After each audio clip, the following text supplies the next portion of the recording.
Ukraine जंग का आज 25वां दिन है। कई लोगों को इस बात पर हैरानी हो रही है कि जिस देश का जीडीपी और हथियारों का भंडार रूस के सामने कहीं दूर दूर तक नहीं टिकता, वो आखिर इतने दिनों तक रूस के आगे कैसे टिका हुआ है। यह सच है कि यूक्रेन को रूसी हमलों में बहुत नुकसान उठाना पड़ा है, लेकिन एक सच ये भी है कि रूस ने जो सोचा था वो अब तक हासिल नहीं कर पाया है। यूक्रेन में पुतिन के प्लान क्यों और कैसे फेल हो रहे हैं, इसको लेकर हम आपको हमारी ये खास रिपोर्ट दिखाते हैं।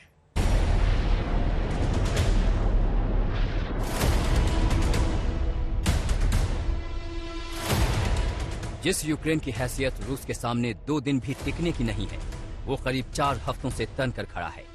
जिस यूक्रेन को रूस पैरों तले रौंदने चला था, वो जंग के 25वें दिन भी हार मानने को तैयार नहीं है।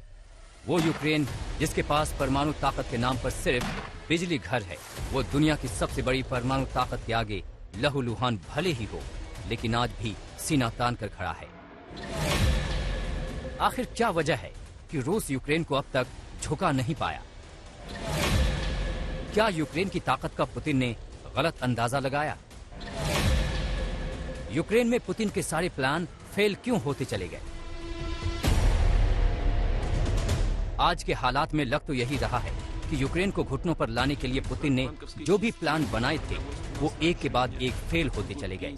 आइए आपको बताते हैं रूस के वो 5 बड़े प्लान जिसकी बदौलत पुतिन ने यूक्रेन फतह का अरमान पाला था, लेकिन कोई भी प्लान परवान नहीं चढ़ पाया। शुरुआती हमले ही रूस ने बेहद ताबड़तोड़ किए। यूक्रेन के हवाई अड्डों पर मिसाइलें गिराईं, सैन्य कैंपों पर रॉकेट बरसाए।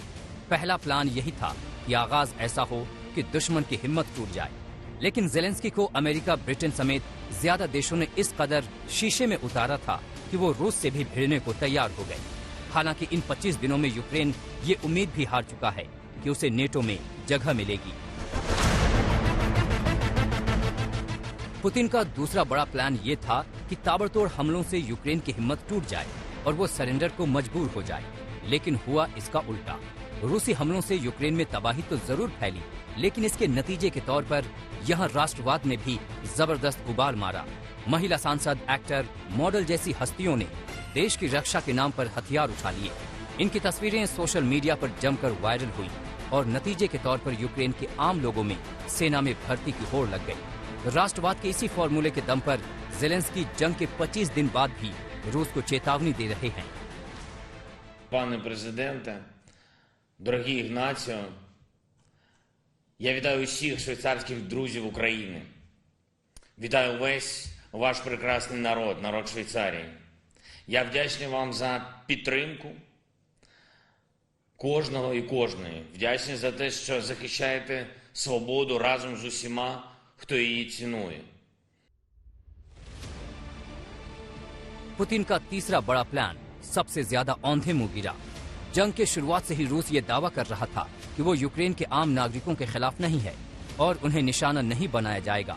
इस दांव से रूस की रणनीति यूक्रेन और दुनिया भर में अपनी छवि बचाए रखने की थी। यूक्रेन से आ रही रिहायशी इलाकों पर हमले की तस्वीरों ने कहानी एकदम पलट दी। हमलों में मारे जाने वाले और घायलों की तस्वीरें यूक्रेनी मीडिया के जरिए पूरी दुनिया देख रही है। रूस लाख दावा करे कि ये हमले उसने नहीं किए, लेकिन तस्वीरों के आगे उसके दावों पर यकीन करने वाला कोई नहीं है। कहा तो ये भी जा रहा है कि विद्रोही इलाकों के डोनेस्क और लुहांस्क में खुद यूक्रेनी फौज आम लोगों को निशाना बना रही है, लेकिन ऐसी खबरें सुर्खियों से दूर हैं। मैं कल किसी से मिला हूं, मुझे डोनेट्स्क की फोटोज और वीडियोस आए हैं। जैसे वीडियोस यहाँ के सोशल मीडिया में एमिनेट हो रहे हैं, वो उनकी माता पिता ने भेजे थे, जिनको मैं जानता हूँ।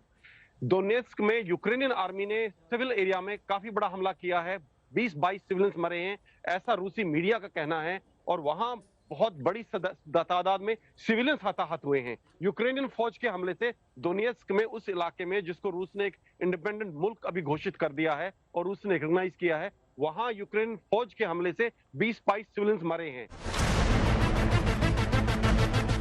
यूक्रेन के पास हथियारों का भंडार रूस से 1/4 भी नहीं है।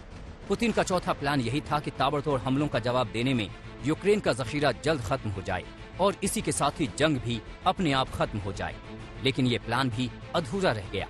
रूस के लाख धमकियों के बावजूद अमेरिका, ब्रिटेन, फ्रांस, जर्मनी जैसे देशों से यूक्रेन को हथियार, लड़ाकू विमान, हेलीकॉप्टर और टैंकों की लगातार मदद मिल रही है। इसके अलावा तबाह हुए देश को फिर से संवारने के नाम पर पश्चिमी देशों और IMF से करोड़ों डॉलर की मदद भी पहले ही मिल चुकी है। पश्चिम में हवाई हमले करने की ये है कि रूस ने चेतावनी दी है कि अगर कोई भी मिलिट्री इक्विपमेंट, जो फौजी साजो सामान अगर आएगा यूक्रेन के अंदर, तो उसको निशाना बनाएगा। और चूंकि अभी हवाई अड्डे जो हैं यूक्रेन के वो ऑपरेशनल नहीं हैं, या तो तबाह कर दिए गए हैं या रूसी कब्जे में हैं, तो सारा जो साजो सामान आना है, फौजी साजो सामान, ये बाय लैंड रूट आएगा, चाहे वो ट्रेन से आए, चाहे वो बड़े ट्रकों से आए। और ये पश्चिम से आएगा, पोलैंड से लगी हुई सीमा से या फिर आपकी रोमानिया से लगी हुई सीमा पे, वहां हमले करके रूस ये भी दिखाना चाहता है कि वो किसी भी एरिया को अपनी मर्जी के हिसाब से, अपने हिसाब से टारगेट कर सकता है। इस रेल पुल को उड़ाकर यूक्रेनी फौज ने रूस के 5वें बड़े प्लान की धज्जियां उड़ा दी। काला सागर और अजोव सागर को जोड़ने वाला ये रेल पुल क्रीमिया के रास्ते रूसी फौज की रसद पहुंचने का बड़ा जरिया था। दक्षिणी इलाके में घेराबंदी करके बैठी रूसी फौज के लिए रसद यहीं से पहुंच रही थी, लेकिन पुल उड़ने से रूसी फौज खुद फंस गई है। यही हाल कीव के पास भी हुआ। यूक्रेनी फौज ने 3 हफ्ते से कीव को घेर कर बैठे रूसियों की सप्लाई लाइन काट दी है। रूस का मकसद लंबी घेराबंदी के जरिए यूक्रेन को मनोवैज्ञानिक तौर पर थका देने का था, लेकिन ये रणनीति उस पर ही उल्टी पड़ने लगी है। यही वजह है कि यूक्रेनी के अंदरूनी इलाकों में रूसी हमलों की धार मध्यम पड़ने लगी है। कीव से राजेश पवार के साथ आज तक ब्यूरो।